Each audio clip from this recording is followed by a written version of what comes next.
4 téléphones scotchés entre eux pour multiplier le débit et transmettre des images en plein festival de Cannes, c'était en 1997. À l'époque, pas d'ADSL, pas de fibre optique pour le grand public et encore moins la 5G. Et pourtant, pendant une décennie entière, des ingénieurs et des créatifs vont imaginer des services interactifs, du streaming ou encore des communautés virtuelles. Le tout avant l'Internet grand public. Ce soir, on vous raconte cette histoire. Encyclomédia saison 1, épisode 8. C'est parti! Encyclomédia, l'histoire des médias sur Radio Campus Paris. Un samedi par mois à 20h sur le 93.9 FM et radiocampusparis.org.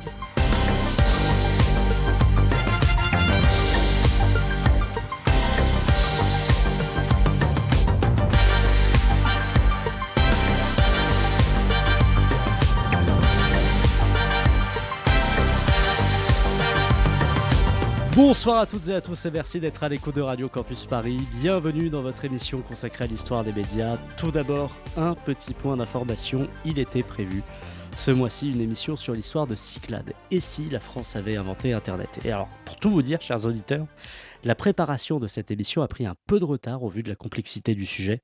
Mais rassurez-vous, cette émission aura bien lieu le mois prochain. Je vous propose donc ce soir une émission inédite consacrée à l'interactivité sous toutes ses formes, à la télévision, sur Internet, des années 90 à la fin des années 2000. Aujourd'hui, pour streamer, c'est plutôt simple, un ordinateur ou un téléphone portable, une bonne connexion Internet et c'est parti. Mais dans les années 90, cela révélait plutôt du bricolage, comme nous le raconte Alain Lediberder, ex-directeur des nouveaux programmes de Canal+. C'était SFR qui nous avait proposé un système où il y avait 4 téléphones GSM qui étaient scotchés ensemble et qui donc avaient 4 fois leur débit, ce qui permettait de faire des images pourries, mais des images quand même. Des images qu'on pouvait retrouver en streaming sur le site internet de Canal+, en 1997, en plein festival de Cannes. Remettez-vous dans le contexte de l'époque. La connexion internet est en bas débit, ne dépasse pas les 56 kilobits par seconde, et la facturation se fait à la minute. Mais avant le web, il y a eu le Minitel. C'était par ailleurs le sujet de l'épisode du mois dernier.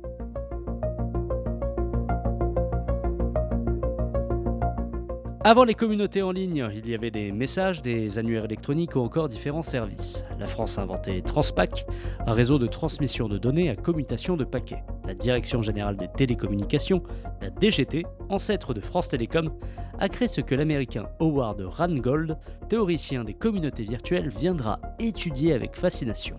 Le Minitel, sujet du mois dernier, était déjà un laboratoire d'interactivité.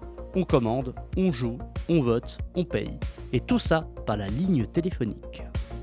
Sur les communautés virtuelles, par exemple, le premier livre qui lance l'affaire aux États-Unis, c'est de Howard Rheingold, qui s'appelle Virtual Communities. Et en fait, Virtual Communities, c'est un livre américain qui est construit sur l'expérience de Minitel française. Il est fasciné par les communautés sur Minitel. On avait technologiquement, c'est vrai que Internet a été a liquidé Transpac. Encore que Transpac existe toujours, mais par contre, l'idée de faire un réseau grand public à partir d'un réseau de télécom, c'était l'idée française de la DGT. Et il y avait heureusement, sur les marges, il y avait les outsiders, les gens de jeux vidéo, c'était pas des X-Télécom, des gens d'Infogrames ou de Ubisoft ou de Logiciel, etc. Et le type qui a été assez malin, parce que c'était un peu un gangster, c'était Niel de Free, qui a recruté plein de X-Télécom qui étaient un peu en rupture de banc et qui en a fait une entreprise. Mais technologiquement, la box, c'est une invention française, c'est une invention de Free, en fait. C'est pas Orange qui a inventé ça, c'est pas SFR. Et c'est pas non plus Verizon aux États-Unis. Et donc, on a raté le truc, parce que même du point de vue des analyses sociologiques ou politiques des réseaux, il y avait à France Télécom, qui s'appelait la DGT à l'époque, un laboratoire qui étudiait tous ces usages qui avaient été lancés dans la perspective du plan Minitel, et avec des sociologues qui avaient perçu plein de choses, etc., qui sont devenues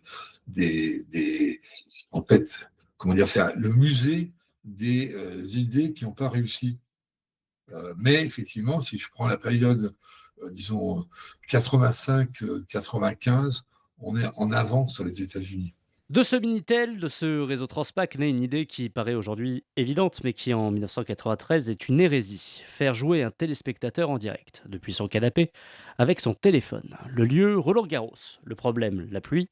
Quand il pleut sur les cours, l'antenne est vide. Les animateurs doivent plus ou moins meubler.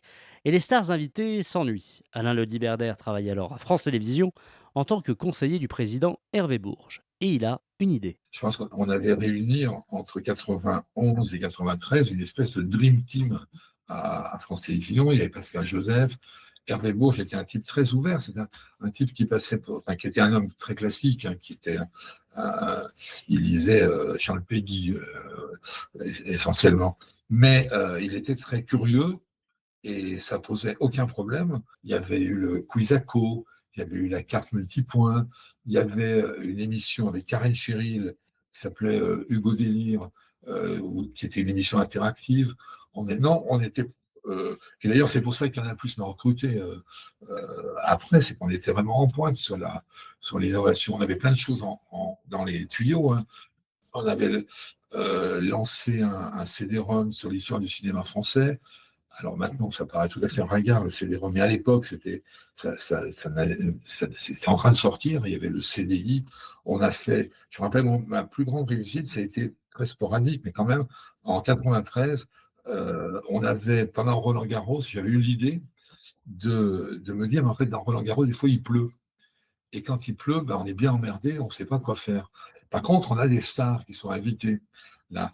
Et donc, j'avais vu avec Bonnel d'Infogrames, on avait pris un jeu CDI qui s'appelait International Tennis. Et pendant les pauses à cause de la pluie, on permettait à un téléspectateur de jouer contre une star à ce jeu de tennis. Alors, comme il était très simple, hein, avec un simple clavier l'appareil, il n'y avait pas de portable à l'époque, clavier de téléphone, on pouvait jouer à droite, à gauche, et puis tirer, etc. Le sous-bassement, c'était le Minitel, c'était le réseau Transpac, qui était, on va dire, l'ancêtre d'Internet. Donc, en fait, quelqu'un qui voulait jouer appelait un serveur qui notait son numéro. Ce numéro était branché sur un serveur Transpac, un serveur en fait qui servait pour le Minitel, et on analysait ce qu'il faisait sur son clavier et on transmettait ça à un PC qui comprenait le logiciel du Délire. C'était très simple, hein, et on rebalançait à l'antenne ce qui se passait. Après, je l'ai réutilisé à Canal+, avec Pizza Rollo, et puis avec La Nuit Cyber, on a même fait un film porno interactif, La Nuit Cyber, qui s'appelait CyberX, toujours avec la même technique, c'est qu'en fait, les gens qui appellent sont mis sur une file d'attente, ceux qui sont sélectionnés, leur liaison téléphonique est analysée par un serveur qui les prend et qui réinterprète leur mouvement. Technologiquement, ce n'était pas compliqué. Hugo Délire, le Quizaco, ces noms disent quelque chose à ceux qui ont grandi avec France 3 dans les années 90, des émissions interactives où le téléspectateur jouait en direct avec les touches de son téléphone. Et derrière, toujours le même principe. Le réseau Transpac, ce réseau à commutation de paquets, conçu pour les échanges de données détournées en plateforme de jeu grand public. Du bureau au salon, il n'y a qu'un serveur.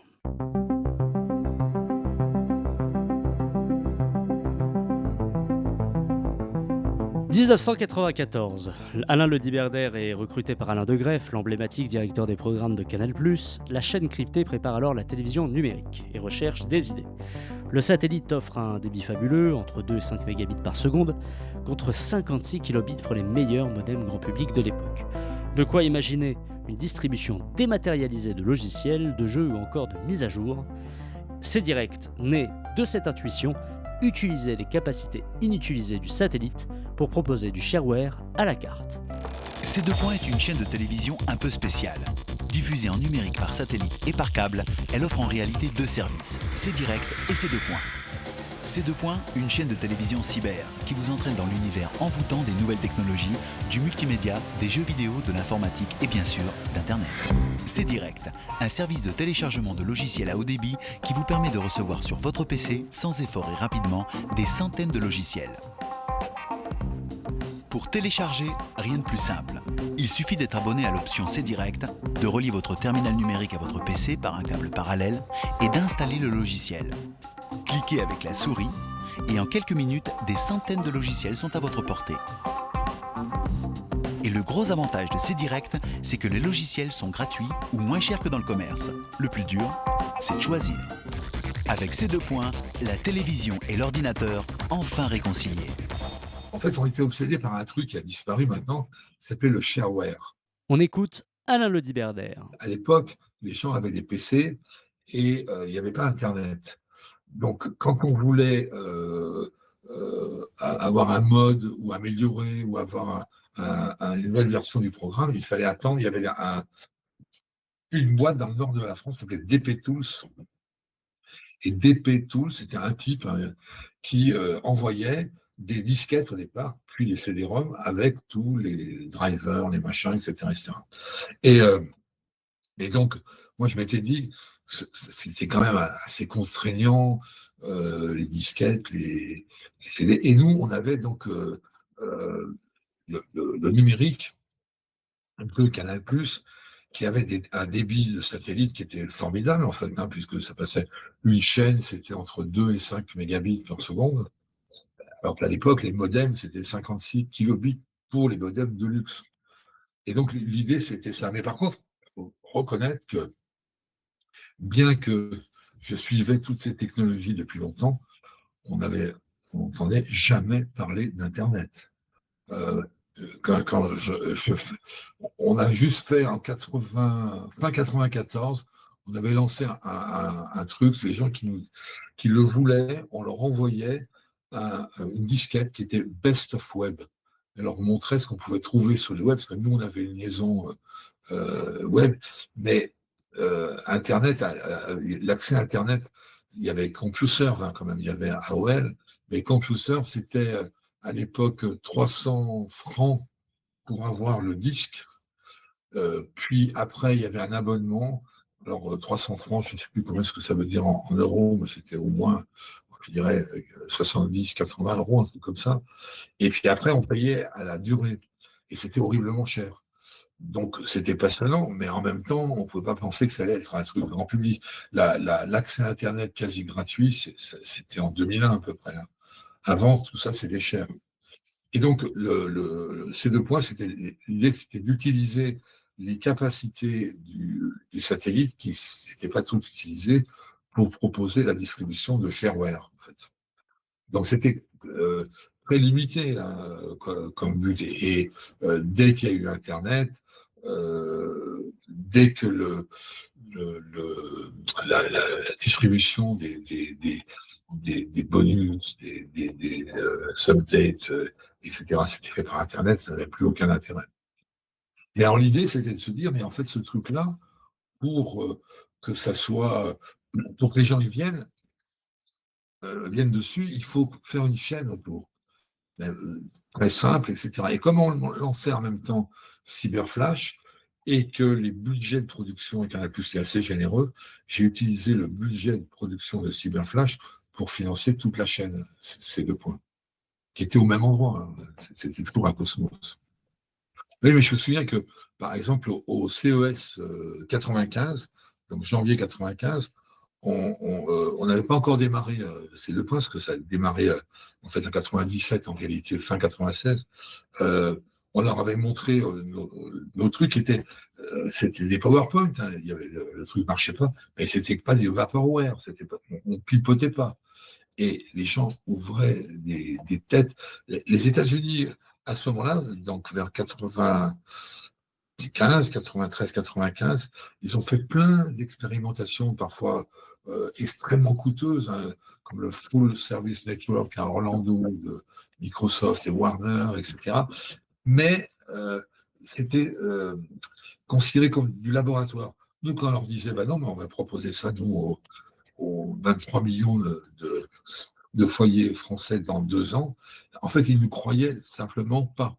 Ils pensaient qu'on était un peu des pecnos, qui venions avec nos trucs, on ne savait pas très bien de quoi on parlait, et que si jamais ça marchait, c'était du piratage, quoi.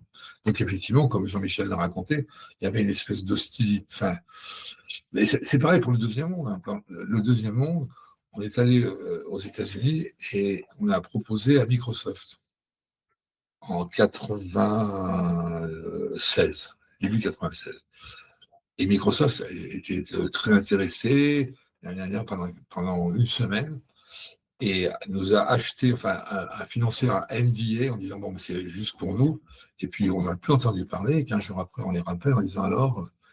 Ils disent ouais, mais non, non, on n'y croit pas à tout ce qui est 3D, réalité virtuelle. Et ils avaient revendu ça à MGM Interactive, qui n'en a rien fait non plus.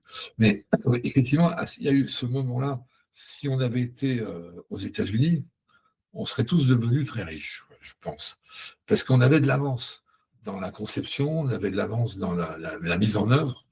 Et effectivement, les Américains étaient comment dire, ils ne nous prenaient pas au sérieux. Convaincre les éditeurs américains de distribuer leurs jeux par satellite, c'est une bataille. Jean-Michel Blotière, l'emblématique animateur de MicroKids sur France 3, qui travaille alors à cette époque sur ses directs aux côtés d'Alain Ludiberdère, s'y frotte en direct et ce qu'il raconte est à la fois savoureux et révélateur du décalage entre les pionniers français et l'industrie américaine. C'était grandiose quand même, parce que on voulait faire de la diffusion de jeux vidéo, du téléchargement de jeux vidéo en 1995. Bande passante à pleurer. Et donc, du coup, j'étais en contact avec tous ces studios. Je me souviens effectivement d'être allé voir Electronic Arts. Et ben voilà, alors nous on est en France, et alors nous en France, on a inventé le Minitel avant qu'Internet ne voit le jour. Là, on vient d'inventer le téléchargement de jeux vidéo, et avant que vous y pensiez. Et donc, j'ai besoin d'avoir le code de FIFA, truc. Vous supprimez, please, toutes les cinématiques parce que c'est trop lourd. Donc voilà, à la limite, vous me donnez le code et puis on va un peu réécrire des trucs pour faire en sorte que ce soit téléchargeable. Bon, je plaisante. Par ailleurs, pour l'anecdote, la même idée de distribution par le réseau, Sega l'a eu aux États-Unis dès 1994 avec le Sega Channel, un service par câble qui permettait de télécharger des jeux sur sa console Mega Drive. En France, le projet a été porté par Multithématique, la filiale de Canal+, mais il n'a jamais vu le jour. Le câble français, encore balbutiant, n'avait pas la couverture nécessaire. Le satellite, lui, avait le débit, mais pas le retour d'information. Le décodeur avait les capacités, mais pas les éditeurs. C-Direct, lui, a existé de 1997 à 2000 environ, avant qu'Internet ne rende le shareware par satellite obsolète. Une idée qui était juste, mais un support trop tôt. Fin des années 90, début des années 2000, la télévision numérique explose. Parmi les bouquets satellites, Canal Satellite et TPS se livrent une guerre féroce pour gagner de nouveaux abonnés. Les décodeurs ne sont pas de simples boîtiers de réception, ils embarquent un véritable système d'exploitation comme un ordinateur. Canal+ Technologies a développé le sien, il s'appelle Media Highway. TPS et la plupart des câbles opérateurs utilisent de leur côté OpenTV. Ces deux plateformes permettent de faire tourner des petits logiciels directement sur le décodeur et donc d'exploiter une puissance de calcul qui, autrement, resterait inutilisée.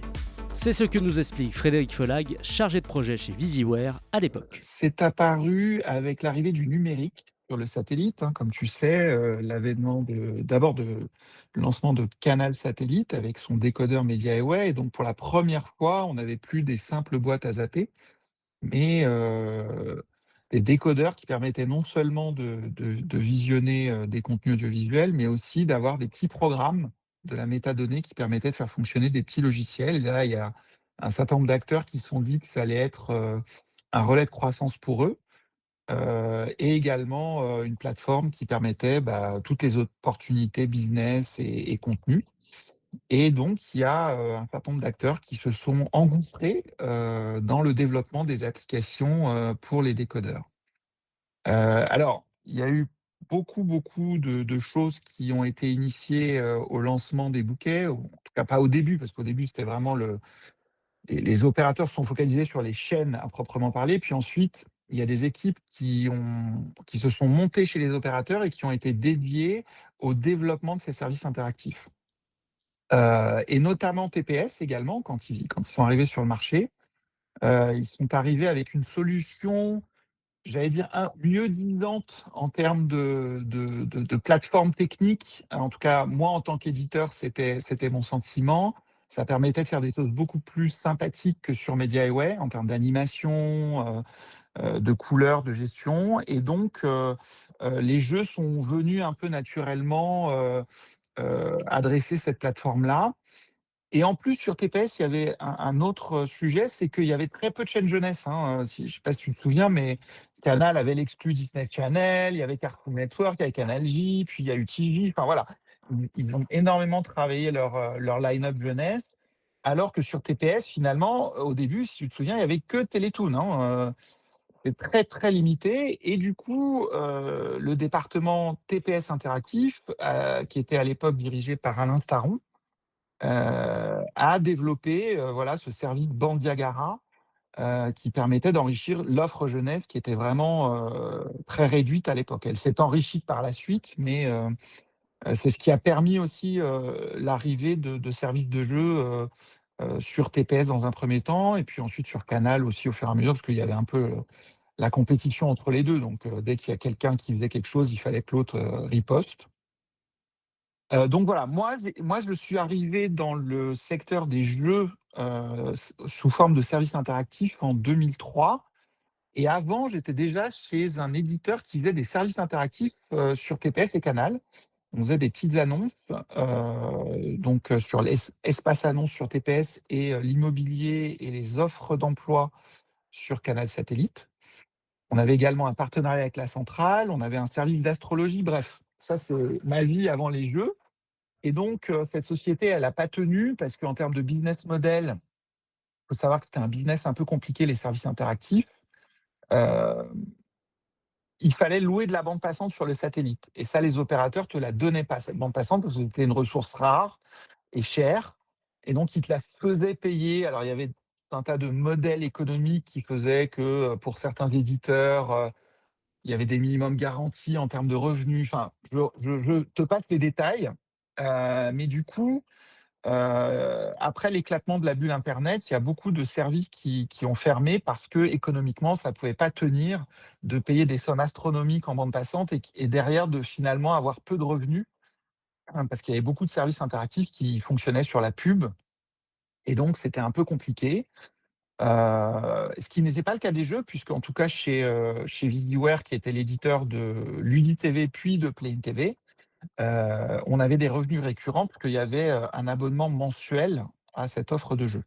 Faire des jeux sur un décodeur, ce n'est pas faire des jeux sur une console de type Xbox ou PlayStation, c'est un monde de pixels comptés, de couleurs comptées et de touches comptées, comme nous l'explique Frédéric Follag. On travaillait au pixel, hein, sur les éléments qui devaient bouger.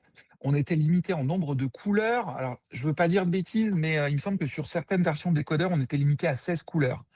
Donc, quand on fait du jeu, c'est vraiment un challenge.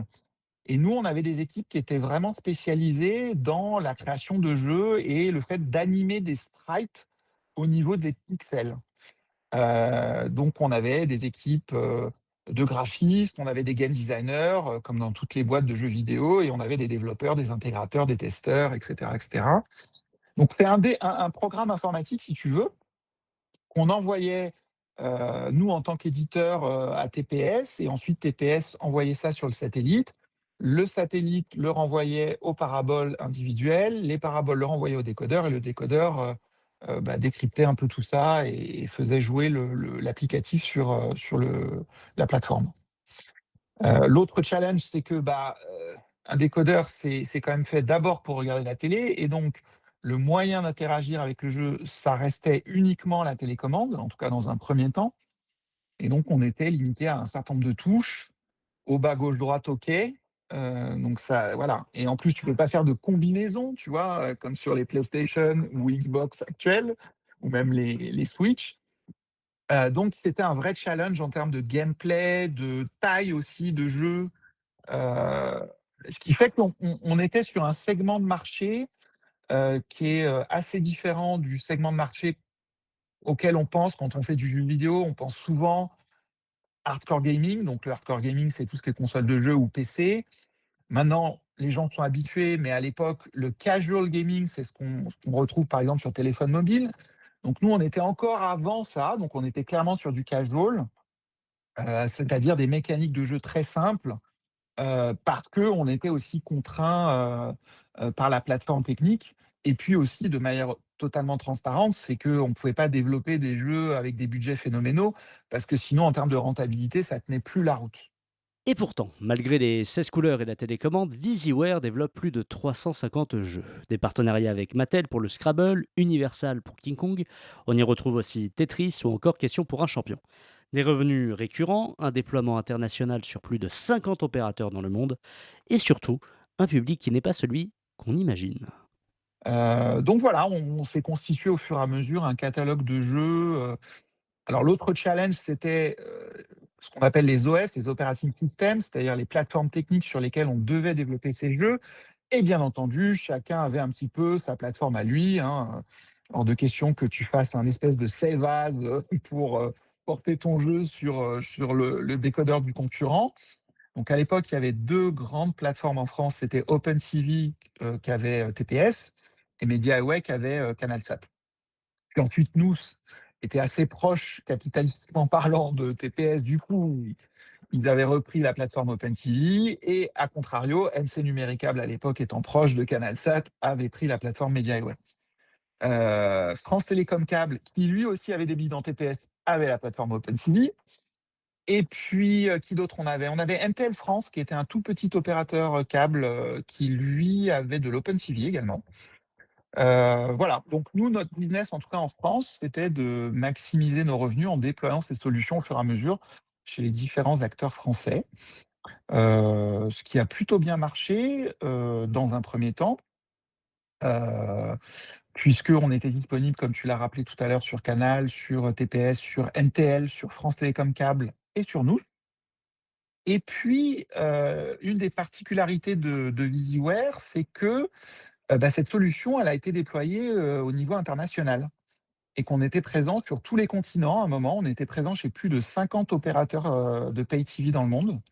Donc on était en Australie sur Austar et Foxtel, en Nouvelle-Zélande sur Sky, aux États-Unis sur Dish, en Amérique du Sud sur GLA, en Afrique sur MultiChoice, à Singapour, on était en Europe, bien entendu, en Espagne, au Portugal, en Italie, en Allemagne, en Grande-Bretagne, dans les pays nordiques, en Grèce, et j'en passe. Et donc économiquement, on a eu effectivement une montée en charge, qui nous a permis, de vivre pendant, pas mal d'années. Et nous, notre objectif, moi je travaillais dans le département, marketing produit. Dans un premier temps, c'était de réfléchir au line-up de nouveaux jeux qu'on devait développer. C'était aussi de réfléchir à, engranger des nouveaux abonnés, en travaillant avec les opérateurs sur des opérations de recrutement. Et c'était aussi de travailler avec eux sur des opérations anti-churn, c'est-à-dire éviter que les abonnés s'en aillent, et puis de maximiser nos revenus, quelle que soit la forme de ces revenus, donc notamment en développement des nouvelles formes de commercialisation. Donc l'abonnement, c'était vraiment le cœur du business, mais on avait le pay per play, donc là, c'était vraiment le paiement à l'acte. On avait le pay per day, c'est-à-dire que tu pouvais, t'abonner juste pour la journée.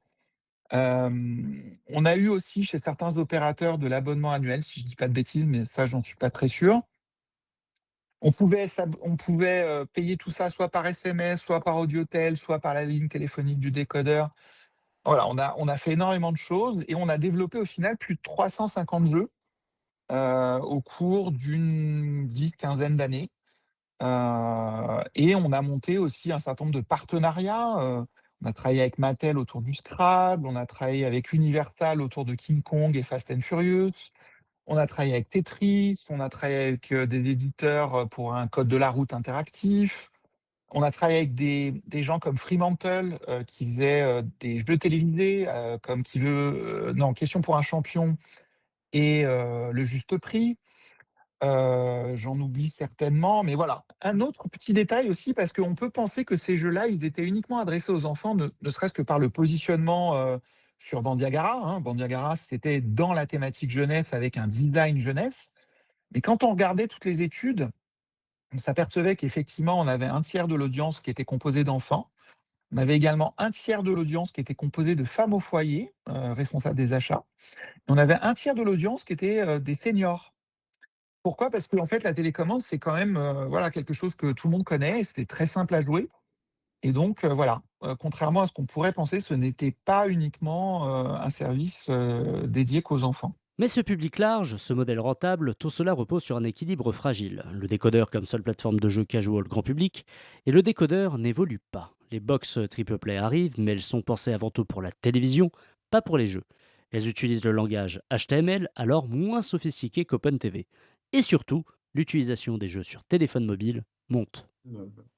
Ça se passait plutôt bien, effectivement. Alors, oui, ça rapportait de l'argent, contrairement à beaucoup d'autres services interactifs, comme je l'ai dit tout à l'heure. On a aussi maximisé les produits, parce qu'on parle de Play-in TV, mais on a aussi lancé Play-in Star, qui était un complément. On a lancé Mini Kids TV sur le preschool. On a lancé Sensual TV sur les jeux pour adultes. Donc sur TPS, on avait vraiment une gamme de jeux très étendue. Et effectivement, ça rapportait de l'argent. Et puis, il y a un moment, si tu veux, où les choses ont évolué, l'avènement d'internet, l'avènement du téléphone mobile, heu, le fait que les plateformes, les décodeurs n'évoluaient pas, si tu veux. Je veux dire, oui, il y a eu quelques versions, les décodeurs Platinum, mais ça changeait pas la donne pour nous. Et donc, oui, à un moment, le public s'est un peu déporté sur, ces nouvelles plateformes, et c'est ce qui a un peu conduit au fur et à mesure à l'arrêt de l'exploitation, de la société, puisque VisiWare, c'est une société de jeux vidéo, hein. Historiquement, elle faisait du jeu vidéo sur PlayStation et PC. Et puis, au début des années 2000, les actionnaires ont décidé justement de complètement se réorienter sur les services interactifs. Et effectivement, moi, quand je suis arrivé en 2003, il y avait déjà plus l'activité traditionnelle de jeux sur PC et console. On était vraiment focalisé sur les services interactifs de jeux. Et en termes de collaborateurs, si je dis pas de bêtises, on est monté à plus de 100. Donc c'était quand même une taille, plutôt bien raisonnable, on va dire. On s'est aussi diversifié, mais là, je pense qu'on était, trop en avance de phase en lançant une offre de jeux triple play, c'est-à-dire mobile, décodeur télé et web. Mais si tu veux, sur la partie, téléphone, la vraie difficulté, c'est qu'il n'y avait pas encore l'iPhone. Donc, je me souviens, en termes de portage sur les différents modèles de téléphone, ça nous a coûté énormément d'argent. Et puis, en plus, l'expérience de jeu était limitée là aussi. Donc, c'était bien marketingment parlant, si tu veux, de dire qu'on adressait toutes les plateformes. Mais en termes de succès commercial, voilà, la télé était vraiment le cœur du business.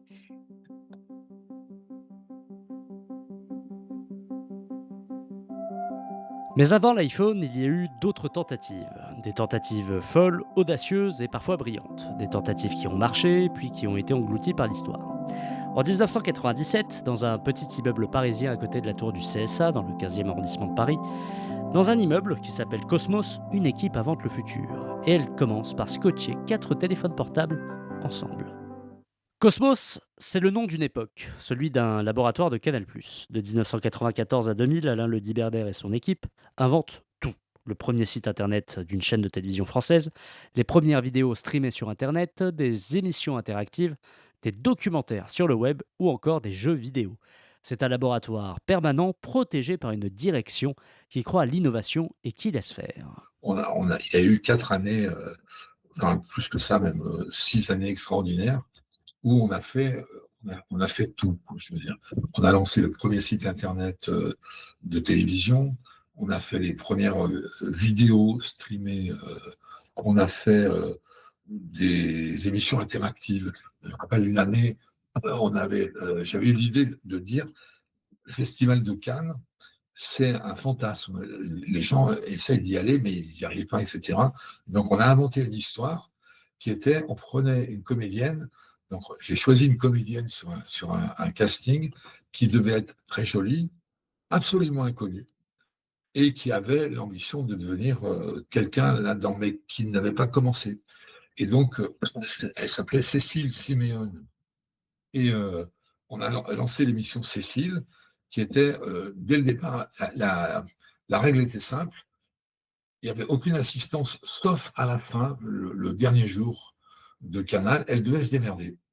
Pour y aller, elle n'avait pas un rond, donc elle faisait du stop, et il y avait juste une toute petite équipe qui la suivait et qui la filmait. Alors, à l'époque, avec des téléphones GSM, c'était SFR qui nous avait proposé un système où il y avait 4 téléphones GSM qui étaient scotchés ensemble et qui donc avaient 4 fois leur débit, ce qui permettait de faire des images pourries, mais des images quand même. Et elle est partie là-bas, et chaque fois, on écrivait une trame pour le premier épisode avec elle. Hein. Elle disait, bon, ben, je vais essayer de trouver un avion pour aller à Cannes, parce qu'elle avait un copain qui avait une astuce avec un aérodrome. Et donc, on l'a lancé là-dessus. Et puis, quand on filmait ce qu'on pouvait, et après, on demandait aux internautes, qu'est-ce que vous en pensez? Qu'est-ce qui va se passer maintenant? Et ils votaient, en gros, et on avait un épisode suivant, et ainsi de suite, pendant les 15 jours de Cannes. Et sauf le dernier jour, il était prévu que la Miss Météo à Cannes, sur la plage, n'était pas là. Et donc, on cherchait une volontaire, et c'était elle. Et ça, là, c'était fait zonder, mais tout le reste, dans toute l'histoire, était absolument inventé par les internautes. Et la petite histoire, c'est que De Greffe, quand il a vu cette Cécile Siméon à, à l'antenne dans l'épisode que j'avais, enfin, dans la série qu'on avait inventée, a dit elle est vraiment géniale et elle est devenue la Miss Météo de Canal+ pendant quelque temps. Et elle a fini par épouser, je crois, un footballeur professionnel. Donc on faisait plein de trucs comme ça. On avait inventé des caméras qui étaient, en fait, c'était des boules qui avaient 50 caméras. Et les internautes pouvaient choisir une des caméras pour eux et voir ce qu'ils voulaient voir, les autres ne voyaient pas, etc. On a fait des documentaires sur toute l'Asie centrale. On avait un truc militant, c'était qu'à l'époque, il y avait des attentats tous les jours en Algérie. Et et les médias étaient complètement contrôlés. Et j'ai fait le site le plus populaire d'Algérie à partir de Canal+, hein, où on retransmettait les matchs de foot, comme la télévision marchait très très mal en Algérie. Le signal venait chez nous parce qu'on le captait par Canal+ Afrique et on le rebalançait là sur Internet. Et tous les lundis, je passais mon bureau, j'avais un grand bureau, il faut dire, aux musiciens algériens, donc il y a eu tous, Idir, etc., qui venaient et qui faisaient un concert live dans mon bureau. Enfin, c'était un exemple parmi 100. On a fait la Nuit Cyber, donc avec un film porno interactif. On a fait le Deuxième Monde. On a fait des jeux vidéo, la version jeux vidéo des Guignols de l'info, etc., etc. Et donc, ça a été 4 ans, 4-5 ans, disons, de 94 à 2006 ans, où on avait, dans un petit immeuble qui était à côté de Canal+, qui était à côté de la tour du CSA, qui s'appelait Cosmos, on faisait des bringues pas possibles toute la nuit, et c'était une sorte de MIT, si vous voulez, où tous les gens venaient. Donc là-dedans, il y avait bien sûr Jean-Michel Blotière, il y avait Bernard Werber, il y avait Moustique, il y avait Eric et Ramsey, enfin Thierry Lhermitte, et ça bouillonnait, et on était protégé surtout par De Greffe. Dans ce bouillonnement, il y a aussi Canal Web. Alors, rien à voir avec Canal+, hein, fondé par Jacques Rosselin, le créateur de Courrier International, avec le soutien financier de Pierre Berger. Canal Web se présente comme le premier opérateur européen de télévision sur Internet. L'idée révolutionnaire, permettre à n'importe qui de créer sa propre émission de télévision sur le web. YouTube avant YouTube. Sauf qu'en 1999, la bande passante est si faible que 20 personnes regardent en même temps, et c'est un grand succès. Jean-Michel Blotière. Après, moi, je vais travailler à Canal Web aussi à un moment donné, qui était le premier opérateur européen de télévision sur Internet, avec Jacques Rosselin, qui était le fondateur de Courrier International et qui avait créé Canal Web avec du soutien financier de Pierre Berger, milliardaire rouge, et d'Yves Saint-Laurent, etc. Et Canal Web se présentait comme le premier opérateur européen de télévision sur Internet, YouTube avant YouTube. Euh, et avec cette idée qu'on allait permettre à des gens de créer, des lambda, de créer leur émission de télévision sur... et voilà. Et là aussi, il y avait 20 personnes qui regardaient le truc parce qu'il n'y avait pas de bande passante, parce qu'il n'y avait pas de... l'accès était tellement, tellement, tellement limité. Et je me souviens, on avait même... il y avait cette idée qui avait traversé un moment une réunion quelconque en disant on va mettre l'équivalent des photomatons dans les stations de métro avec une caméra, les gens mettront de l'argent, ils enregistreront leur truc et puis on diffusera. Enfin, tu vois, des trucs qui aujourd'hui sont charmants, quoi. Voilà, après YouTube est arrivé et a remis tout ça d'aplomb. L'anecdote des photomatons résume toute l'ambition et toute la naïveté de cette époque. On imaginait des cabines avec une caméra où les gens paieraient pour enregistrer une émission qui serait ensuite diffusée sur Canal Web.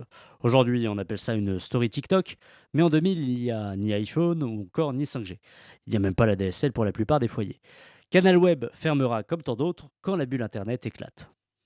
Tous ces services avaient un point commun. Ils précédaient l'infrastructure. Ils imaginaient ce que le réseau permettrait avant que les réseaux ne le permettent vraiment. Certains ont été engloutis par l'arrivée d'Internet, d'autres par l'arrivée de l'iPhone ou encore d'autres par la réelle politique des droits. Mais aucun n'était vain. La French Tech d'aujourd'hui, l'écosystème numérique français, les compétences de ses ingénieurs et de ses créatifs, tout cela vient de quelque part. Et ce quelque part, c'est aussi cette décennie pionnière où la France inventait les services numériques de demain avec les réseaux d'hier. Avant de se quitter, place à une rubrique qui me tient à cœur. Ce mois-ci, Encyclomédia ouvre son antenne aux étudiants en histoire et sociologie des médias de l'université Paris-Est Créteil. Ce soir, Mélissa Krim, Emma Haroun, Adrien Michel et Mathias Desmoires se sont intéressés à quelque chose d'inattendu. Comment le drapeau pirate de la série animée One Piece est devenu dans plusieurs pays du monde un symbole de ralliement pour des mouvements sociaux. De la fiction réelle, de l'écran à la rue, vous allez voir, c'est une belle démonstration que l'histoire des médias est toujours en train de s'écrire.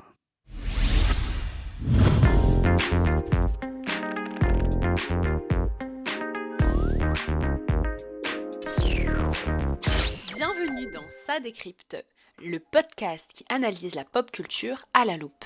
Pour ce premier épisode, intéressons-nous à un symbole emblématique de la culture populaire, une œuvre connue de tous et plus précisément son drapeau pirate. L'avez-vous reconnu ?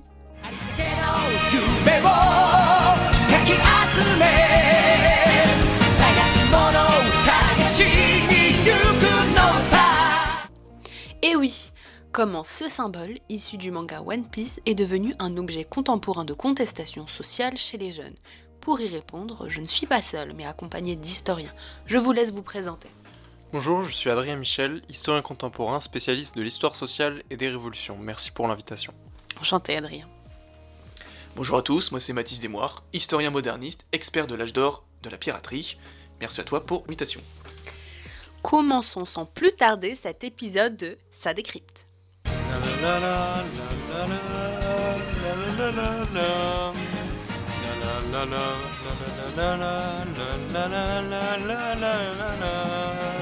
Aujourd'hui considéré comme un véritable monument du manga.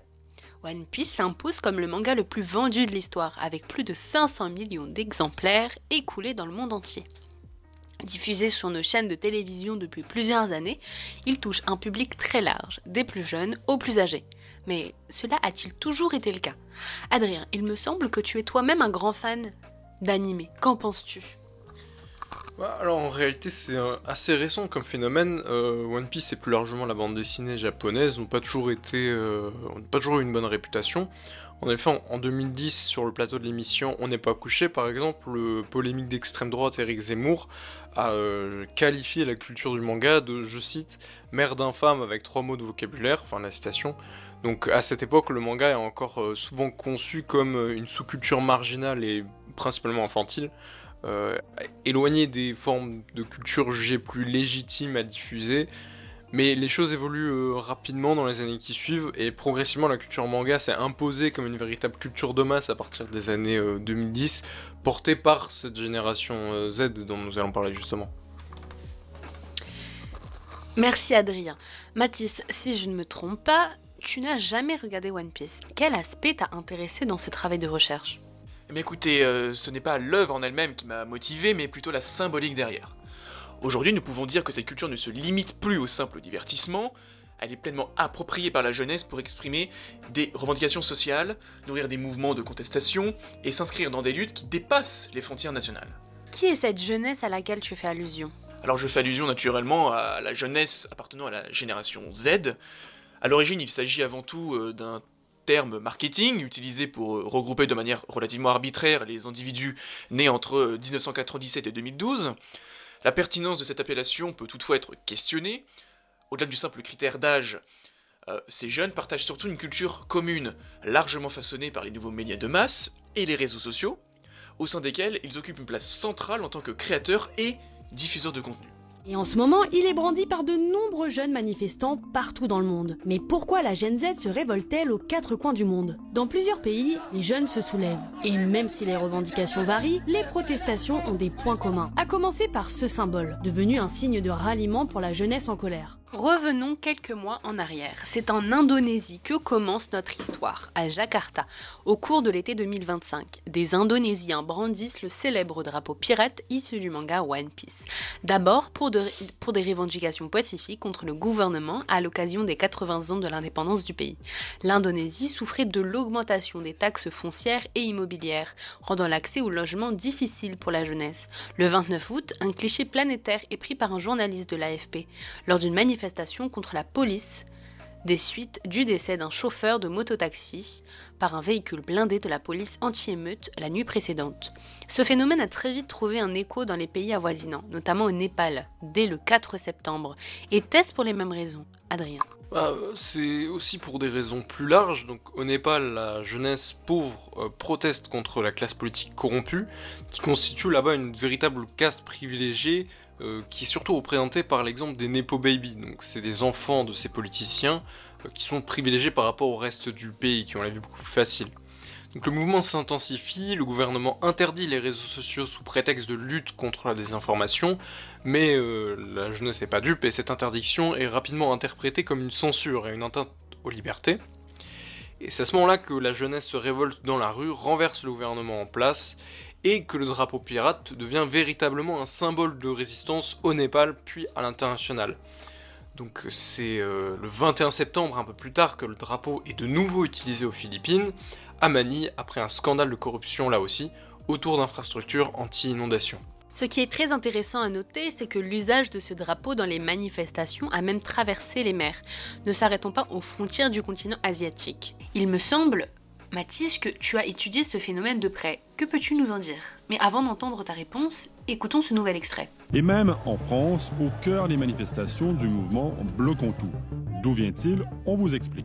Eh bien en effet, ce drapeau a été aperçu en France, lors du mouvement de manifestation du 10 septembre Bloquons tout, et des grèves du 18 septembre motivées par une contestation du budget et par des revendications salariales par exemple.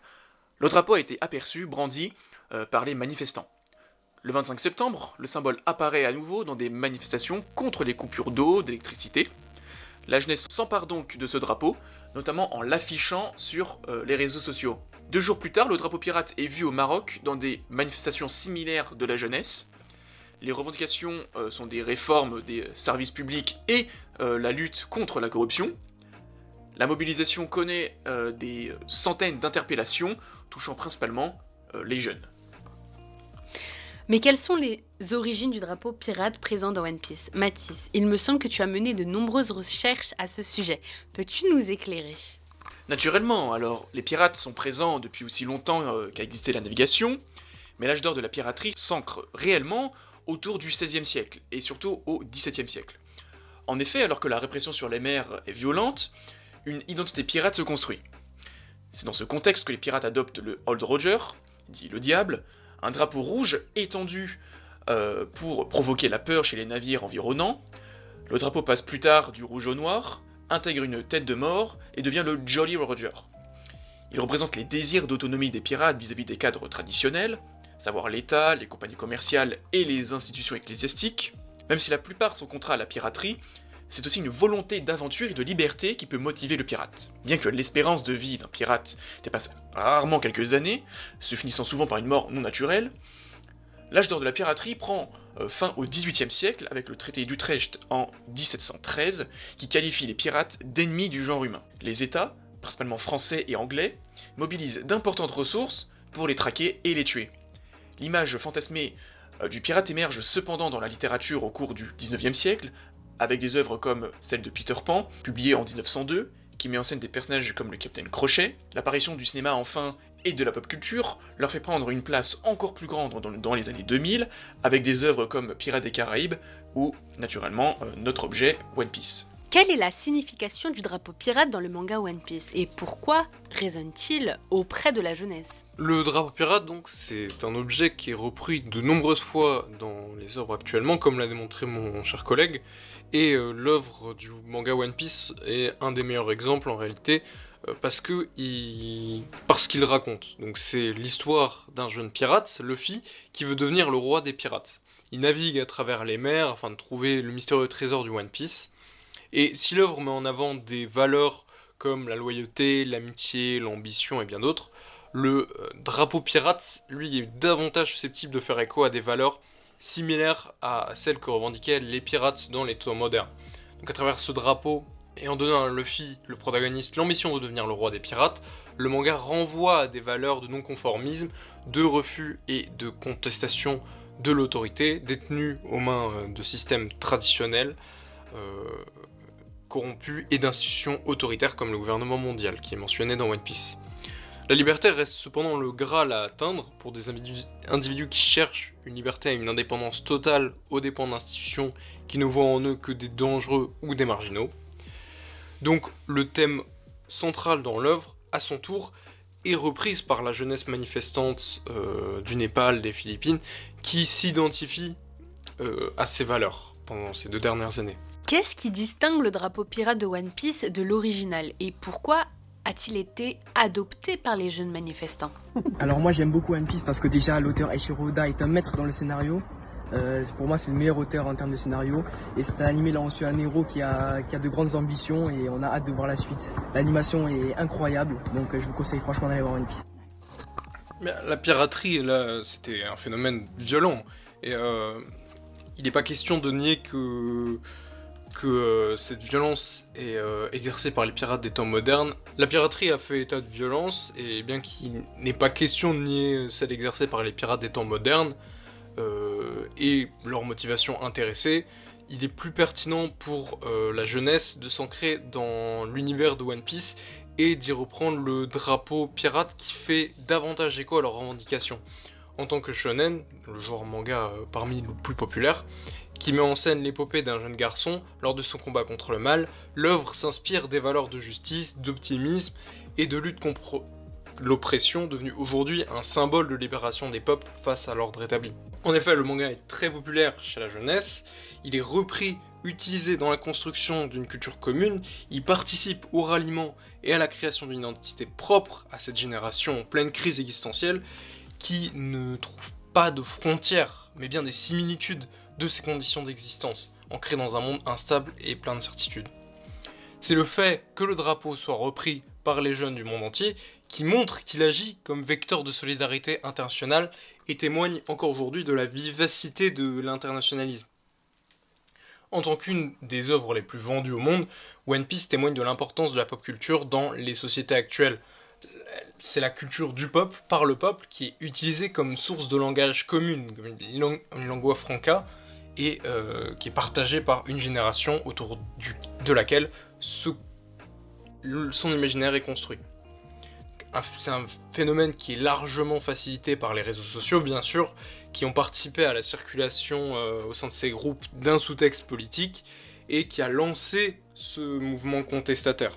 Merci pour vos réponses. Cela m'amène à une dernière question. Ce phénomène est-il unique ou reflète-t-il une tendance plus générale de groupes se rassemblant autour de symboles de la culture populaire? Mathis. Eh bien, dans le même ordre d'idées, de nombreux parallèles peuvent être établis avec des mouvements sociaux cristallisés autour de symboles issus de la pop culture, qui deviennent de véritables instruments de pouvoir. Par exemple, le masque Anonymous en est un exemple. Ce symbole trouve son origine dans le film V pour Vendetta, dont l'action se situe à Londres dans une société dystopique. Le personnage principal, V, lutte pour la liberté en menant une vendetta personnelle violente contre un gouvernement fasciste. Inspiré par ce récit, plusieurs mouvements ont repris ce masque comme emblème de contestation. Le cas le plus connu reste celui des Anonymous. Le collectif est apparu pour la première fois en 2003 sur le forum 4chan, un site de partage d'images anonymes où ils pratiquaient essentiellement le trolling, se moquant des utilisateurs. Leur notoriété s'est accrue lorsqu'ils sont intervenus sur Abo, un jeu en ligne pour dénoncer des actes racistes de la part de certains modérateurs.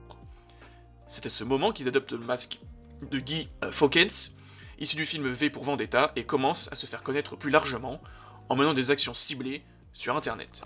Le collectif a aussi mené de nombreuses opérations emblématiques, l'opération Darknet, visant des sites pédopornographiques sur le dark web, des attaques contre des sites gouvernementaux chinois pour soutenir les manifestants à Hong Kong en 2019, ou encore l'utilisation du masque Anonymous lors des manifestations contre le Premier ministre hongrois Viktor Orban à Budapest en 2015. Merci à vous.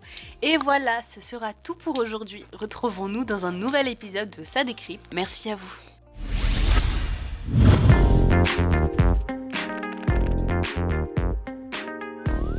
Bravo à ces étudiants et étudiantes que j'espère qu'on retrouvera prochainement sur les ondes et notamment ici sur Radio Campus Paris. On est dans un espace d'expression et de liberté et ça nous fait extrêmement plaisir de leur laisser la parole avec ce beau travail. Encore félicitations à eux.